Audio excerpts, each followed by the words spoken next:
Bună seara, sunt Cristina Cileacu.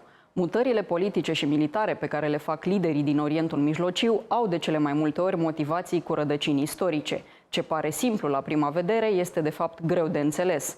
Charles Ries, un fost diplomat american care a lucrat în Irak, și Kurt de Boeuf, un reputat analist al lumii arabe, vorbesc în cunoștință de cauză despre greșelile pe care le fac vesticii când interacționează cu cea mai complicată zonă de pe glob. Începe Pașaport diplomatic. Strategia pe care am avut-o a fost să renunțăm la vechea armată și să construim una nouă. Am luat toți militarii cu experiență ai lui Saddam Hussein și i-am lăsat pe stradă, iar ei s-au organizat și au devenit parte din insurgență. Declarația îi aparține lui Charles Ries, diplomatul responsabil cu tranziția economică din Irak în perioada 2007-2008. Vorbește la Pașaport diplomatic despre greșelile care au dus la apariția ISIS.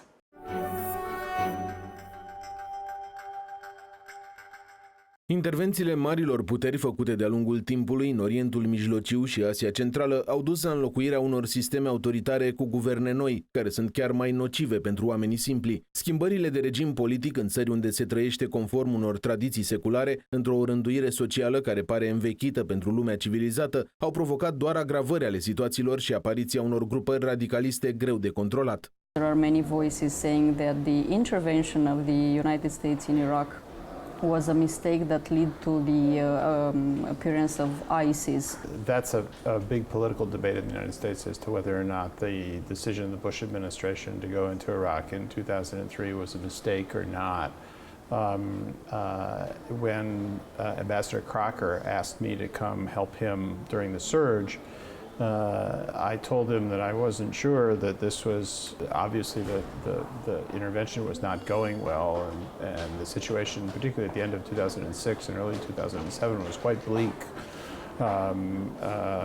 Maybe as we've experienced in other places at other times. And he said to me, he said, well, whether it was a good idea or a bad idea, the United States is committed, and our task is to do the best we can for the country and for American interests in the Middle East. And that's what we did. We tried to use the so-called awakening, the Anbar awakening, in which Sunnis came up and rejected extremism and wanted to work with the government, tried to develop an inclusive government, and tried to help the Iraqi society knit itself back together. And that was our effort from 2007 and 2008. And more broadly, from 2007 all the way to 2011, there was enormous progress made. The Iraq of 2011, when the United States left, was a much better, more cohesive, more successful Iraq than it had been several years earlier. But what went wrong? What went wrong in the U.S. Intervention in Iraq? Well, I think we didn't adequately think through the problems of intervening. One of the things we've learned is that it's very difficult to intervene and essentially affect regime change without planning for the aftermath. We didn't adequately secure the population. We didn't adequately deal with all of the security forces that had been, Saddam had a dictatorship, an authoritarian dictatorship, and he had many levels of security forces. And one of the tasks, if you're going to try and take over such a country and put it on a sustainable democratic basis, is you have to deal with all those security forces. We did not in 2003 have an effective plan for all of them. We considered the strategy we took was to abolish the army and rebuild a new one. We couldn't build a new one fast enough and get an experienced army fast enough.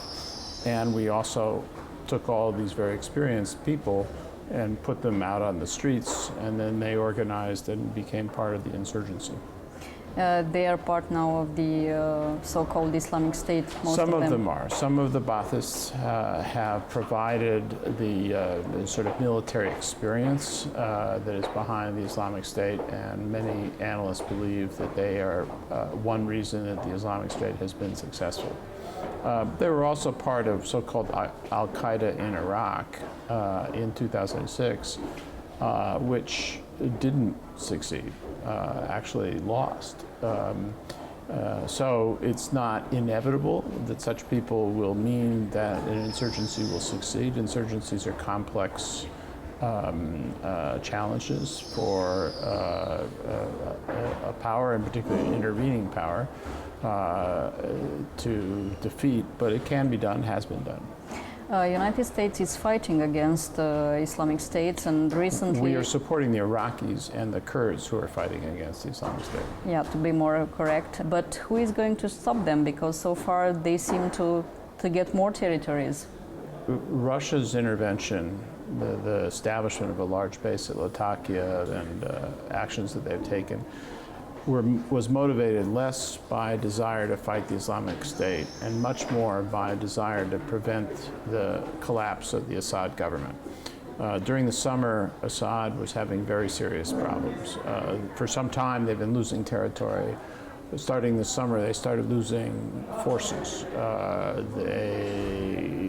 People were deserting the army. They were having difficulty recruiting and drafting in new forces. And once that gets going and the impression that the government won't survive, it becomes quickly a reinforcing spiral. If Assad failed, it would have been a great failure for Russia and Iran in their aspirations to be a player in the Middle East and to support this power, which is a sort of a pivot point for them in the region. So they decided to, as we say in English, double down on Assad and hold him up, hold the regime up, and that's why the Russians have intervened. The Russians, because there is international consensus behind the idea of fighting ISIS, which is this total brutal medieval force, knows no rules, no organized rules of warfare or anything else, beheading people. They have cited this as an objective, but I think most analysts around Europe and the United States believe that the fundamental Russian purpose was to keep Assad from falling. They will continue to go to war against each other. So can we find a proper solution till we get to the political one? Well, that's the question, and that's the challenge. I think that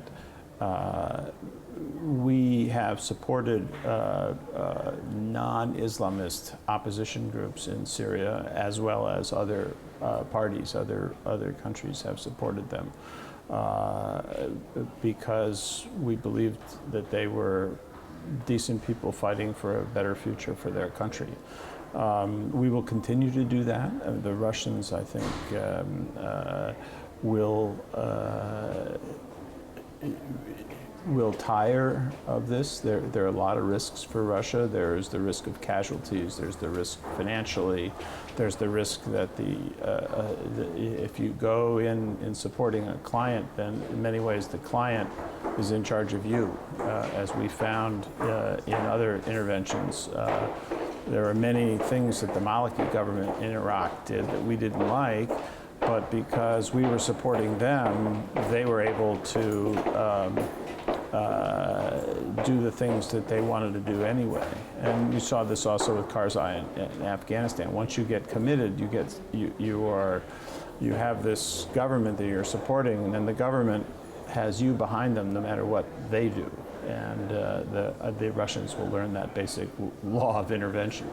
Is it possible that Russia will overcome the influence of the United States in the Middle East? There's a tendency, I think, to look at the Middle East as if, who's up and who's down, and U.S. influence and Russian influence, and for that matter, Saudi influence. The Middle Eastern countries are sovereign countries. They make their own choices. The United States is not out to dominate the Middle East. We have a strategic interest in the Middle East because countries that are friends and allies of ours have asked for our help. We have military facilities in the Middle East. We maintain carrier groups in the Persian Gulf, mainly to protect the free flow of oil to the world. And all those interests continue. But it's not sort of a competition. We don't consider the Middle East as our our preserve, our property, is something that is ours. These are sovereign countries like Saudi Arabia or United Emirates or Iraq, that want a relationship with us, want support from us. Sometimes they want support from us to build their own self-defense capabilities.